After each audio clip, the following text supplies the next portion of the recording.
नमस्कार. आज आपल्यासमोर हा एक खूप ज्वलंत मुद्दा आम्ही घेऊन आलेलो आहे. मी Milind Dharwadkar, Bharatiya Janata party social media आणि आय टी सेल कोकण विभागचा मी संयोजक आहे. माझ्याबरोबर आमच्या बदलापूर शहराचे उपाध्यक्ष चंद्रशेखरजी उगले देखील आहेत. आम्ही गेले 3 ते 4 वर्ष या विषयासाठी पाठपुरावा करत आहोत. जसं आपण बघतो महाराष्ट्रातील इतर मोठ्या शहरांमध्ये रिक्षेला मीटर आहेत. त्याचप्रमाणे बदलापूर शहर सुद्धा खूप मोठ्या प्रमाणात वाढतं आहे आणि काही वर्षातच म्हणजे अगदी काही 2-3 वर्षातच बदलापूरची नगरपालिका जी आहे ती देखील महानगरपालिकेच्या मध्ये त्याचं रूपांतर होईल.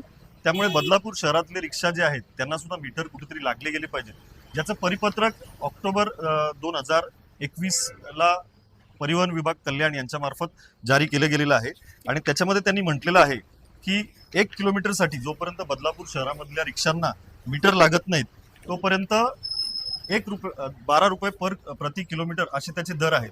हे परिवहन विभागाचं पत्र आहे आणि त्याचबरोबर याच्यामध्ये त्यांनी हे दरपत्रक दिलेलं आहे, ज्याच्यामध्ये आपण बघू शकता की बदलापूर पूर्व स्टेशन ते कात्रप किंवा शिरगाव किंवा दत्तवाडी किंवा शिवाजी चौक किंवा जुवेली खरवई अशा ठिकाणी त्यांनी दरपत्रक निश्चित केलेलं आहे, ज्याच्यामध्ये 1 किलोमीटरसाठी 12 रुपये असं त्यांनी दर निश्चित केलेला आहे. परंतु आपण बघतो बदलापूर शहरामध्ये आपण साधारणपणे 20 ते 25 रुपये प्रत्येक किलोमीटरला देतोय.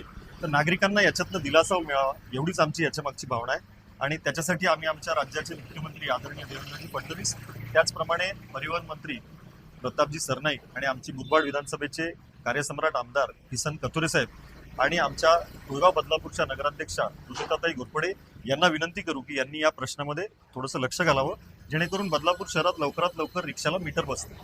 धन्यवाद.